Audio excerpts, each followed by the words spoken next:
FitLabPGH back with Movement Tip Lifestyle Hack. We're a Pittsburgh-based podcast and promoter of the idea that movement is a lifestyle, not just an activity. Yes, it actually snows in Pittsburgh. We got about 5 inches in the hinterlands last night.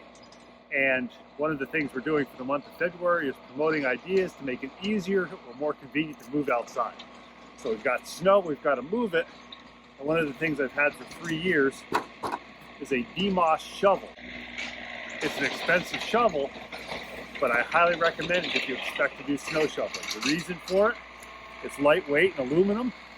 The handle is an adjustable length, and the actual shovel part is small enough that if you get a scoop of snow, you can actually move it and not hurt your back. Highly recommended. I've given it 3 or 4 times as gifts. If you know you expect to be in snow, I've even got a folding one in the Jeep.